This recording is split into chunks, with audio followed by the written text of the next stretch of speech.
God ludicrously despises, the word he used was, well, you would know if you could talk to God, Mary. He hates everything you do.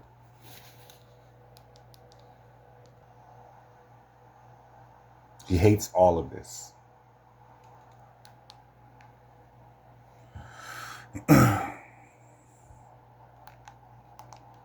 With bigger things. All right.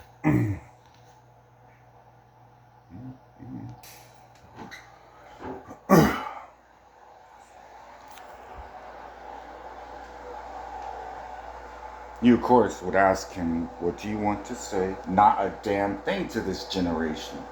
So that's where we're at. Now, in this entire plan of establishing the kingdom of heaven across the earth, that, of course, is going to have an impact on the residents of the planet Earth. It has so far, especially when you're considering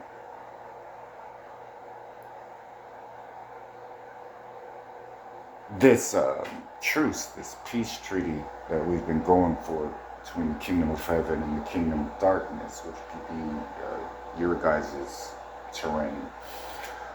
Mostly what we were talking about, he just doesn't want to talk to you.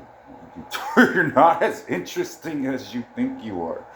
You need to really think, what kind of person would you be without TVs, without phones?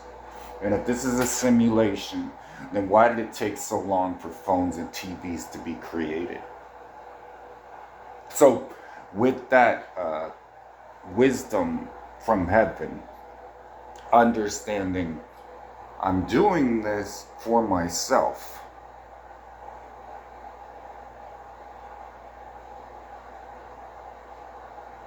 Meaning myself, my people, my little ones. I'm flattered people got obsessed with me and they believe they know me, but I also understand there is a counterfeit Holy Spirit. I know if I know you or not. So through all this chaos, and you were told over and over again, it's gonna get worse. I guarantee you it's gonna get worse.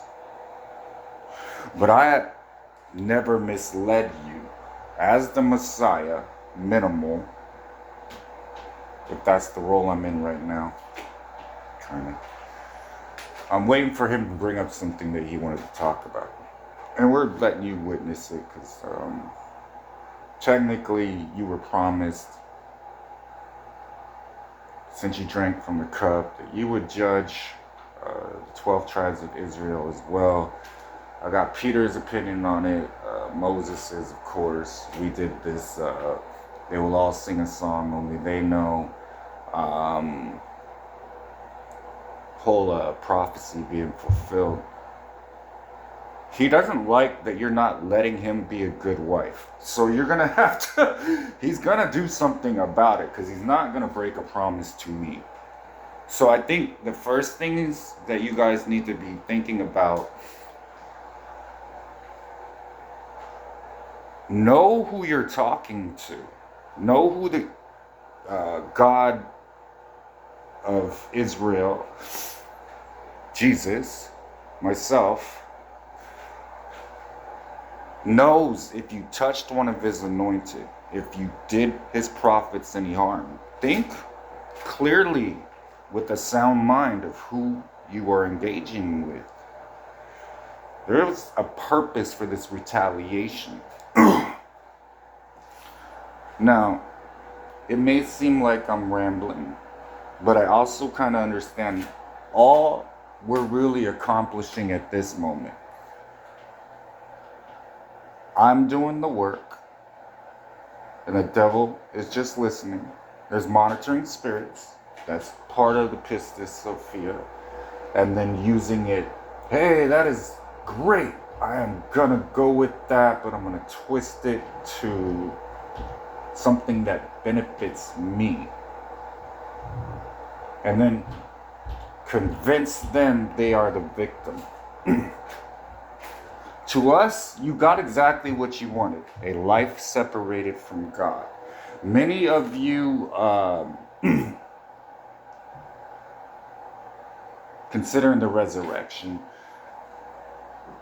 may, not this generation, but it's possible that you began in heaven. You have to fight your way out of heaven, and you did. So through this, your thought process, I'm not listening to this bullshit, then don't.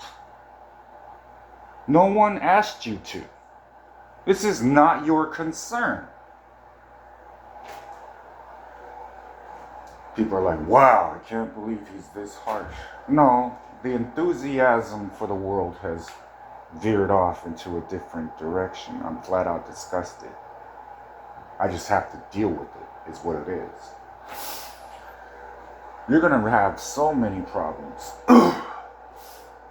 AI is rewriting history, so you're going to just go with that. There's no way that it's going to know the actual facts. The Bible is how many, and it still is summarized of the actual truth, such as Mary, you were told multiple times, like many of you were. I'll get into it one more time. I said, you and your teammate, your spouse, you're being so blessed and still you're not happy. But I've sat down with pastors in different facilities and things like that, and they basically said, if you help this generation, they will steal everything from you, including the clothes on their back, and then really believe they are victims. So it's been known in heaven. It's been going on for about 14 years now. So it's just that limit. It's just, okay, now this is gonna stop. It's just gonna stop. The whole point of grieving the Holy Spirit, you just don't make God happy. It didn't seem important to you to do that. So, I mean, I recognize everybody's kind of like, Jesus, you know we're going to abandon you. You're going to pick up cigarette butts for the rest of your life and no one's going to care. But I still want you to start doing all these things for me. So I said, I'm going to take a break, pull my spirit out of the world. People are going to get upset. It's going to change. They're going to go crazy. And that's what we're seeing. You guys are just going crazy. Conjecture-wise, coming up with all these things that you could not possibly ever know. And then you're using what you're seeing to feed this hiding place that you're in, which is someday you're not going to be in a position where you need God again, or happiness. And you're just running around doing whatever you want because it's just who you are. There was a method that had to be taught. And me and my people, we know how to approach God. We don't do it like you do. You are acting way too familiar, is what he was telling me. There's a process of getting to know me. So your link is that you married the other half of your spirit. That's the only connection you have to heaven, or will ever have. So you're just hurting yourself. And he was basically telling me, stop.